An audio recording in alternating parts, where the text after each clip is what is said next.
Last month we took a look at some great LP releases from January 1969, and now it's time to do the same with February of that year. So right now it's time to... Kick out the jams, motherfucker! Get up on the stand and let me kick out the jams! Yes, kick out the jams! I have to kick them out! February 1969 saw the release of one of the greatest live albums of the 60s. With their blend of explosive high-energy rock and roll mixed with soul influences and openly revolutionary politics, the MC5 became a major influence on the punk rock movement of the late 70s, and Kick Out the Jams remains one of the definitive proto-punk albums from that period.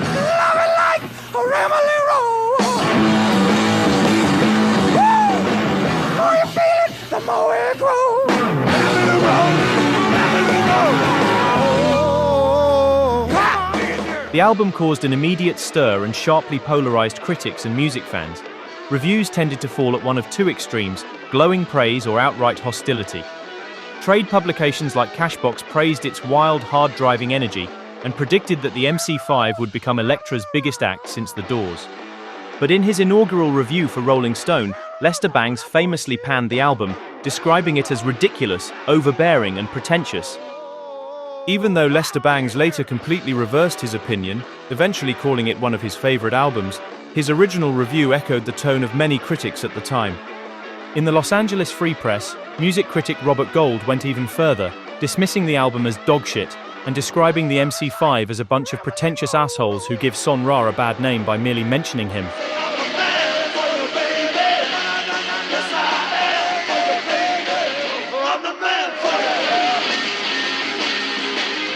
But the controversy extended beyond reviews. Its explicit language led retailers and radio stations to label it obscene, with Detroit's Hudson's department store refusing to stock it. The situation escalated when the MC5 ran a confrontational ad targeting Hudson's, prompting Elektra Records to drop the band just as the album reached number 30 on the charts. You and I could walk together. You and I could talk together. Just like the MC5 became a major influence on the punk bands from the late 70s, Silver Apples were a major influence on electronic music. I have no love, and love is one. I burn my fingers on the sun. I have no love. Silver Apples were formed in New York in 1967, and they were composed of drummer Danny Taylor and Simeon Cox, who performed on a primitive synthesizer of his own devising. Contact was their second record, released 8 months after their debut album, which was issued in June 1968. Magic fingers through my hair. Magic fingers through my hair. Silver Apples were part of New York's underground scene, and they were managed and produced by Barry Bryant and signed to the Cap label. Contact followed in the footsteps of their first album. It was built on their pioneering blend of driving rhythms and primitive electronic oscillators to create a unique and futuristic sound that was far ahead of its time and became a huge influence on later electronic and alternative music. What's on you? You love and you run. Life is full of big machines, and there ain't no room for little things.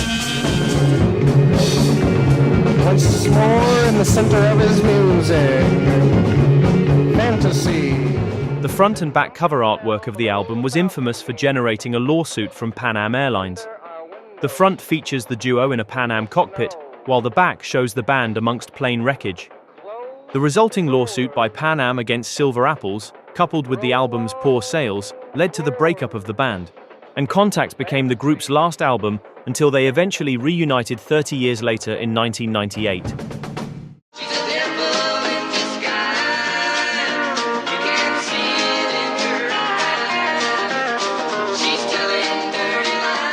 Just like the MC5 helped lay the groundwork for punk and Silver Apples pushed electronic music into new territory, the debut album by the Flying Burrito Brothers helped shape a completely different genre.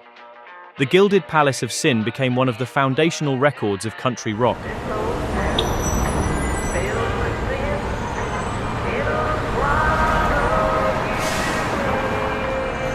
The group was led by Graham Parsons, who had previously spearheaded the Byrds' turn towards country music on Sweetheart of the Rodeo.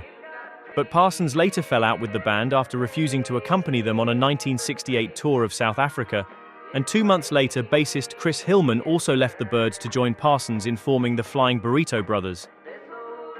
Although The Gilded Palace of Sin was not a major commercial success on its original release, the band's fusion of traditional country and folk with gospel, soul, and psychedelic rock quickly earned it cult status. He may feel all your charms at the dark end of the street. Come on, wheels, take this boy away. Yes, you love me and you stole all my clothes. I love you, baby, but that's the way that it goes. So The album received strong critical praise, including from Rolling Stone, where critic Stanley Booth named it one of the best records of the year. And the album also received positive reviews in Britain.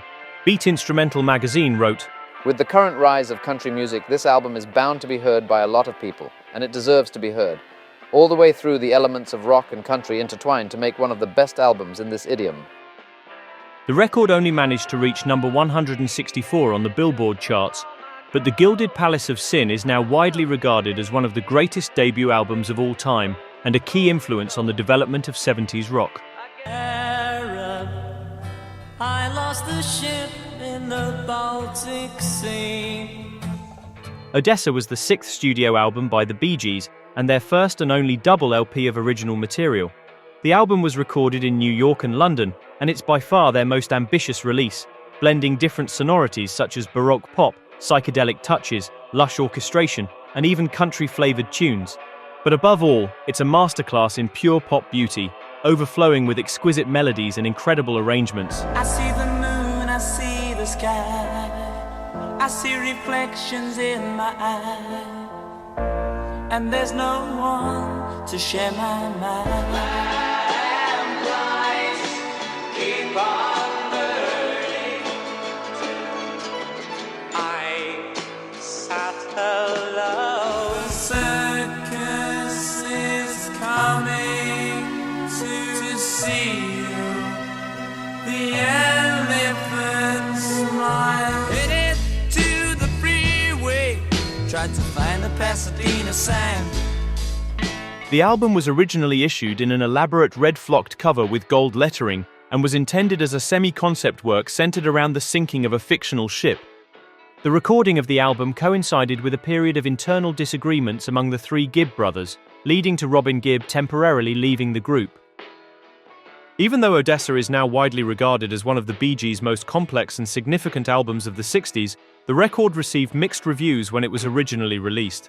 The New Musical Express wrote, 17 tracks are a lot to digest in one sitting, and I may be wrong, but I thought the selection cried out for just one number with the simple beauty of I Started a Joke. All the same, this is another good album, and it's nice to see the Bee Gees prepared to venture into other musical fields and be able to do so without losing their distinctive touch. The song 1st of May was released as a single and became a sizable hit, reaching number 6 in Britain and entering the top 10 in several European countries. And now the latest hit by the Bee Gees, a beautiful song called 1st of May. The apple tree that grew for you and me.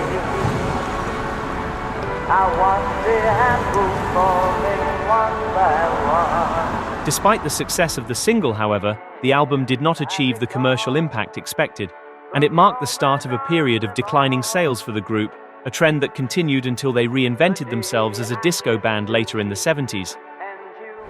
All right, now brand new from the Beach Boys, it's Do It Again. A return to that classic surf sound, but with a fresh 1969 feel. Let's hear it.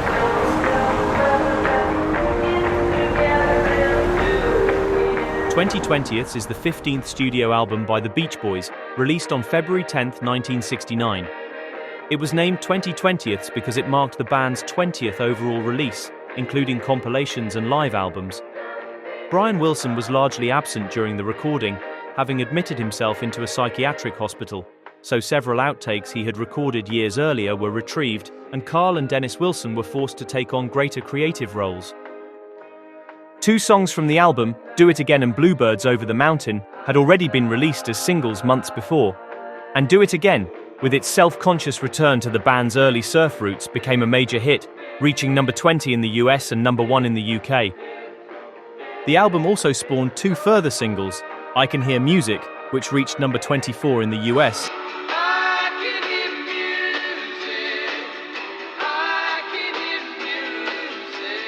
and a cover of the folk classic Cotton Fields, which reached number 104.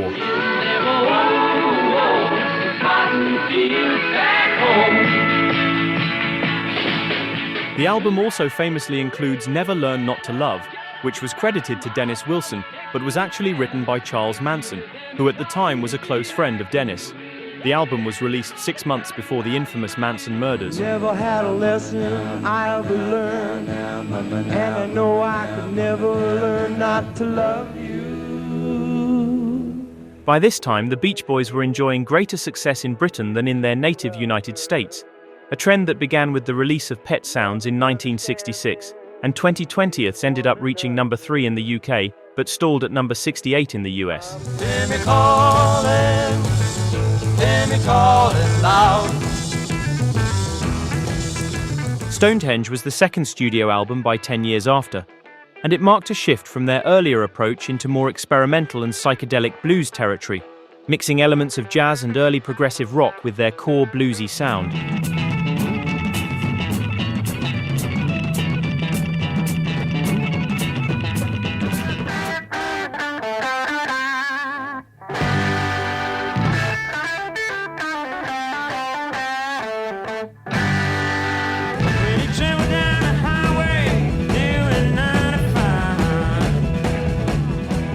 The album helped expand their audience in the UK and in America, and it set the stage for a big year of touring and festival appearances, including their breakthrough appearance at the Woodstock Festival, which greatly increased the group's popularity.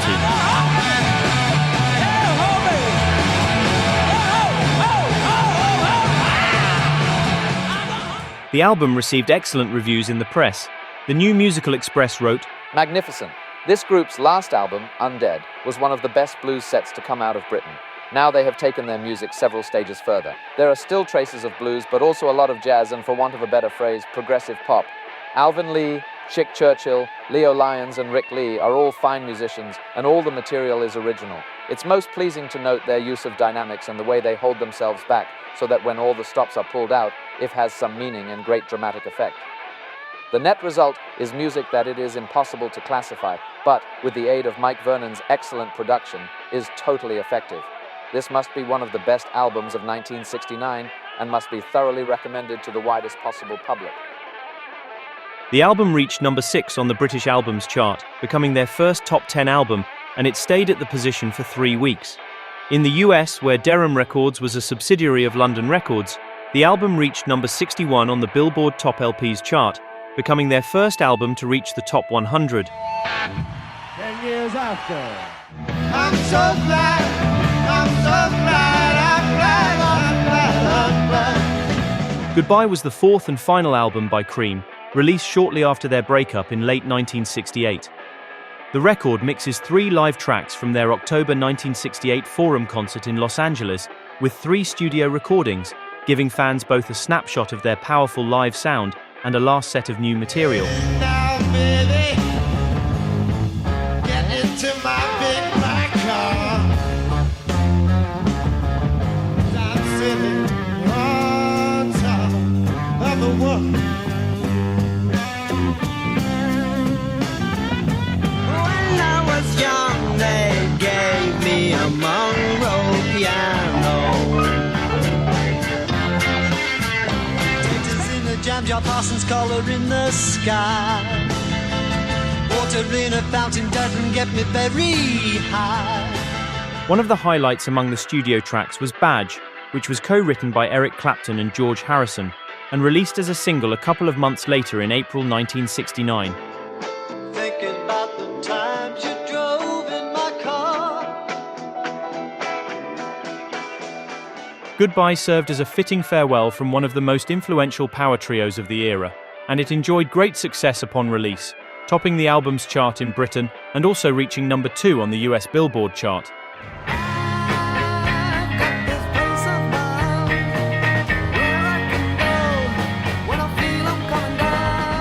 Caravan emerged from the Canterbury scene, and this was their self-titled debut album.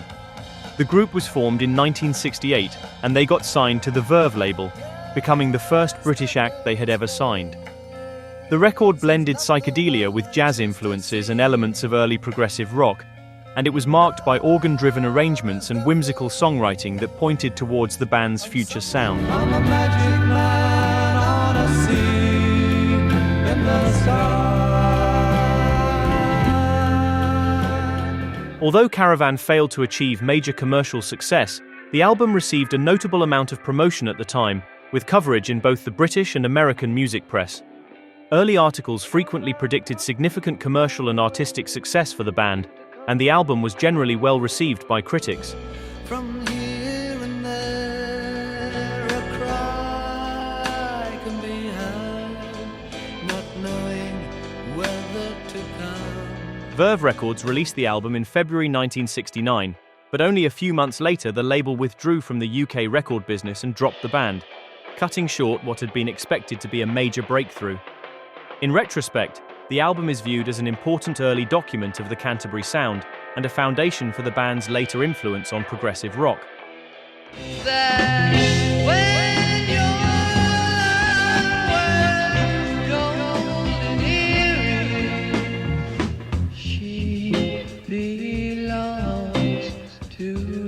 By 1969, psychedelia was widely regarded as a genre that had run its course. But early 1969 still saw the release of several psychedelic records, and the debut album by Gandalf is a good example of that. How can it really be the way it seems? Gandalf were formed in the mid-60s in New York, and even though their debut album was released in 1969, the album sounded very much like a psychedelic record from 1967. But the blue-green surface only covers what you feel. The album sounded like a 1967 record because it had actually been recorded in 1967 and was originally scheduled for release in 1968. But unfortunately, after repeated delays, Capitol Records ended up issuing the LP in early 1969. And by the time it appeared, the group's brand of psychedelia was already deemed outdated, and the band itself had been disbanded for several months. Do you feel more like going on? When I say I was wrong, choose you. On top of that, the album was mistakenly released with the wrong record inside the sleeve, which led to copies being recalled. Combined with Capitol's lack of promotion, these problems ensured that the album was a complete commercial failure. Over time, however, the album became highly sought after by collectors and fans of 60s psychedelia, leading to a reissue by Sundazed Records in 2002 and a later reissue as a Record Store Day exclusive a couple of years ago. It's a Dr. Birthday and a jockey by night. He cools the sick and sees them all right. Apple were a Welsh band formed in Cardiff in 1968, and An Apple a Day was their only studio album, released in 1969 by Page One Records. 4 of the album's songs had already appeared as A-sides and B-sides the previous year, and although those singles failed to chart, they attracted strong attention and excellent reviews in the press. Blue-eyed Buffalo Bill, his best friend is his faithful is his.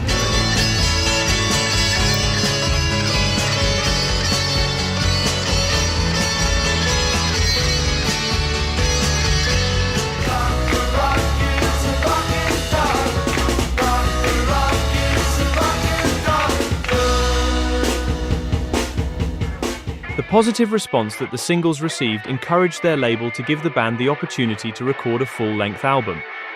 The record captures the group blending late 60s British psychedelic rock with elements of rhythm and blues, and some tracks even hint at the glam rock sound that would dominate the UK charts later in the early to mid-70s. The record received mostly positive reviews, but the album performed poorly commercially, and the band split up shortly after its release. But just like many overlooked records from the era, An Apple a Day later gained cult status and became one of the most sought-after British psychedelic rarities, prompting Repertoire Records to reissue it in 1994. Brothers and sisters, here's a song from the latest album by the MC5. This one's called Motor City's Burning.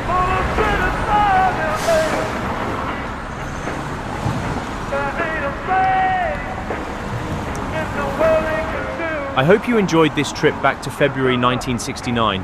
Let me know in the comments which of these albums was your favorite. See you next time.